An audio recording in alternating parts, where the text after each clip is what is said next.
हमारे धार्मिक ग्रंथों में एक कहानी आती है जिसमें ऐसा कहा जाता है कि एक बार दुर्वासा ऋषि देवताओं से मिलने आए और वहां उनकी मुलाकात देवराज इंद्र से हुई।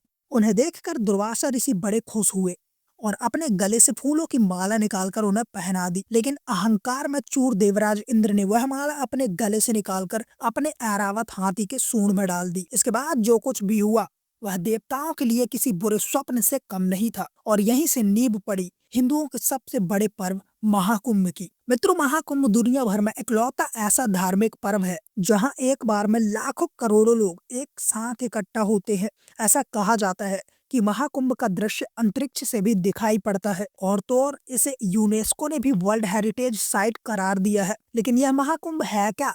इस शब्द का मतलब क्या है?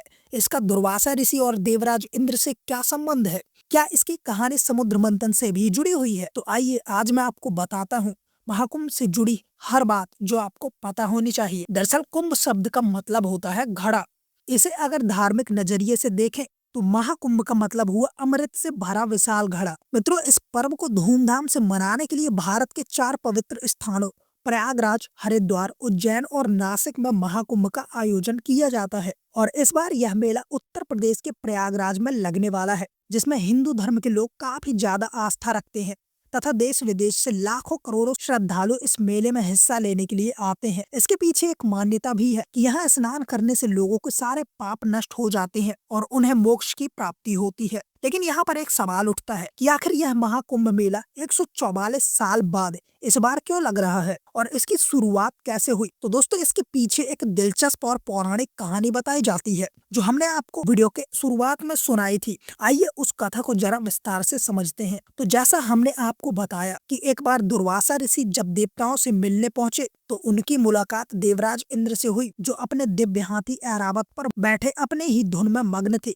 इंद्र को देख दुर्वासा ऋषि काफी खुश हुए और अपने गले से फूलों की माला निकालकर उन्हें पहना दी। लेकिन अहंकार में डूबे इंद्रदेव ने वो माला निकालकर अपने ऐरावत हाथी के सूंड पर रख दी। अहंकार में चूर देवराज इंद्र को यह अंदाजा भी नहीं था कि उन्होंने कितनी बड़ी गलती कर दी। ऐसे में अब यह गलती उन्हें और पूरे देवताओं को काफी ज्यादा भारी पड़ने वाली थी, क्योंकि देवराज इंद्र का हाथी ऐरावत था तो आखिर वो भी एक जानवर ही है। उसे कहाँ पता था कि दुर्वासा ऋषि कौन है और इस माला की क्या अहमियत है। उसने यह माला अपनी सूंड से पकड़कर नीचे फेंक दी और यही ही नहीं, उसे पैरों से कुचलने भी लगा। ऋषि दुर्वासा वहीं पर खड़े थे और यह सब उनके नजरों के सामने हो रहा था, जिसे देखकर उन्हें काफी ज्यादा अपमानित महसूस हुआ और उनकी आंखों में क्रोध की ज्वाला धधक उठी। उन्होंने देवराज इंद्र को श्राप देते हुए कहा, इंद्र, तुम देवताओं को बहुत अहंकार हो गया है। जा, मैं तुझे श्राप देता हूँ कि जिसके अहंकार में चूर होकर तूने मेरा तिरस्कार किया है, तेरी सारी वह संपत्ति, ऐश्वर्य और साम्राज्य तुझसे छिन जाएगा। ऋषि दुर्वासा का यह श्राप सुनकर इंद्र काफी भयभीत हो गए और उन्होंने ऋषि से माफ कर देने की गुहार भी लगाई। लेकिन ऋषि का यह श्राप बदला नहीं जा सकता था। फिर क्या,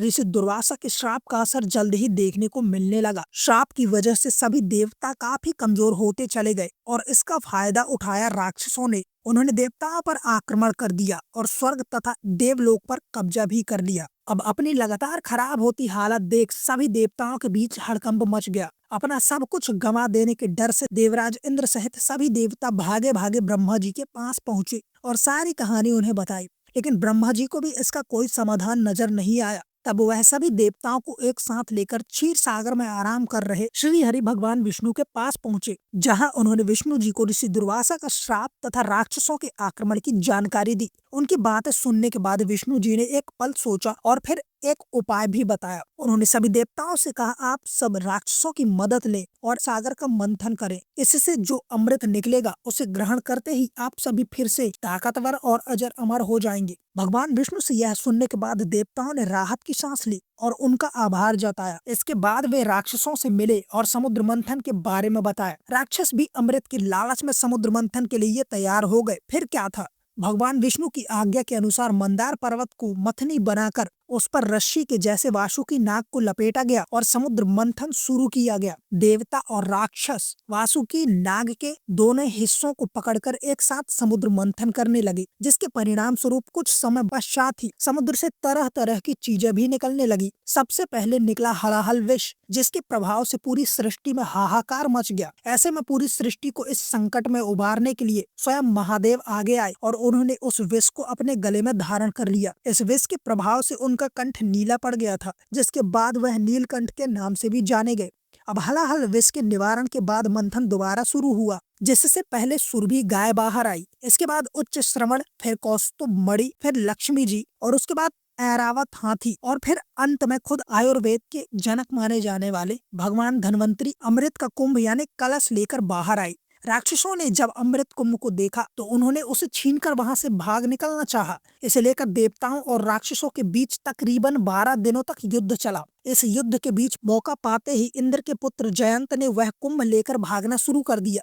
कहा जाता है कि उनके भागने के दौरान अमृत की कुछ बूंदें धरती के 4 जगहों पर नदी के किनारे गिरी, जिनमें प्रयागराज, हरिद्वार, उज्जैन और नासिक शामिल थे। तब से ही इन जगहों को काफी ज्यादा पवित्र माना जाने लगा और इसके बाद से ही यहाँ कुंभ मेले का आयोजन शुरू हो गया। इसके बाद की कहानी तो आप सबको पता ही होगी। दोस्तों, यह तो थी कुंभ मेले की उत्पत्ति की कहानी। अब समझते हैं कि कुंभ हर 12 साल के बाद ही क्यों आता है। इसका जवाब जानने के लिए हमें वापस पीछे चलना होगा, जब देवताओं और राक्षसों के बीच युद्ध जारी था। देखिए, अमृत राक्षस और देवताओं दोनों के लिए बहुत जरूरी था और दोनों ही पक्ष इसे हर हाल में पाना चाहते थे। इस वजह से दोनों के बीच 12 दिन तक युद्ध चला। धार्मिक शास्त्रों के मुताबिक देवताओं का एक दिन हमारे 1 साल के बराबर होता है और यही वजह है कि हर 12 साल के बाद कुंभ मेले का आयोजन किया जाता है। माना जाता है कि हर 12 साल के बाद खास समय आता है, जब प्रयागराज में त्रिवेणी संगम, हरिद्वार में गंगा नदी, उज्जैन में क्षिप्रा नदी और नासिक में गोदावरी नदी के किनारे अमृत रूपी शक्ति जागृत होती है। और यही वजह है कि इस दौरान देश विदेश से लाखों लोग यहाँ डुबकी लगाने आते हैं ताकि उन्हें मोक्ष की प्राप्ति हो सके। तो मित्रों, अब यह हम जान चुके हैं कि कुंभ मेले की उत्पत्ति कैसे हुई। आइए अब हम समझते हैं कि कुंभ कितने तरह के होते हैं। तो आपको बता दें, कुंभ कुल 4 तरह के होते हैं, जिसमें पहला है कुंभ,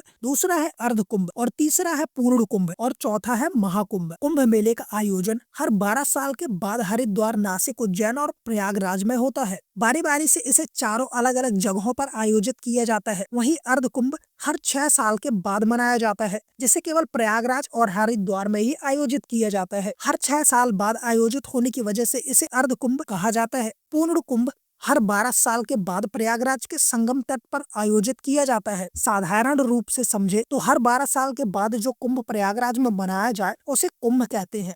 प्रयागराज में मनाए जाने वाले कुंभ को बेहद शुभ माना जाता है। इसके अलावा आखिरी में आता है महाकुंभ। यह मेला हर बार कुंभ पर आयोजित किया जाता है, यानी हर 12 साल आने वाले कुंभ, और जब 12 आयोजन पूरे हो जाते हैं तब 144 वर्ष बाद आने वाला कुंभ महाकुंभ कहलाता है। यह महाकुंभ हमेशा प्रयागराज में ही आयोजित होता है। इस साल भी 13 जनवरी से प्रयागराज में महाकुंभ मेले का आयोजन होगा, जो 144 वर्षों के बाद आयोजित किया जा रहा है। यह महाकुंभ कुल 45 दिन तक चलने वाला है, जो 26 फरवरी को महाशिवरात्रि के दिन समाप्त होगा। लेकिन अब सवाल उठता है कि महाकुंभ का आयोजन सिर्फ प्रयागराज में ही क्यों होता है। तो इसके पीछे भी कई मान्यताएं छिपी हैं। प्रयागराज को धार्मिक दृष्टि से काफी ज्यादा महत्वपूर्ण माना जाता है। यहाँ गंगा, यमुना और सरस्वती नदी का संगम होता है, जिसे त्रिवेणी संगम के नाम से भी जाना जाता है। अब भले ही सरस्वती नदी सतह से विलुप्त हो गई हो, लेकिन धरातल के स्तर पर यह आज भी बहती है। इसके अलावा यह माना जाता है कि प्रयागराज कलयुग के समय को भी दर्शाता है कि इसके अंत में अभी कितना और समय बचा है। इसलिए मान्यता है कि यहाँ जो भी महाकुंभ के दौरान स्नान करता है उसके सभी पाप नष्ट हो जाते हैं और वह जीवन मरण के चक्र से छूट जाता है, जिससे उसे मोक्ष की प्राप्ति होती है। तो मित्रों, यह थी पूरी जानकारी महाकुंभ की उत्पत्ति और उसके महत्व की। अब यह सिर्फ एक धार्मिक आयोजन नहीं,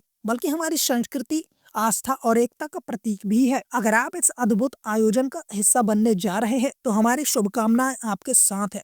अपने अनुभव हमारे साथ कमेंट में जरूर शेयर करें और अगर आपको यह एपिसोड पसंद आया हो तो इसे लाइक, शेयर और जाते जाते चैनल को सब्सक्राइब करना बिल्कुल ना भूलें।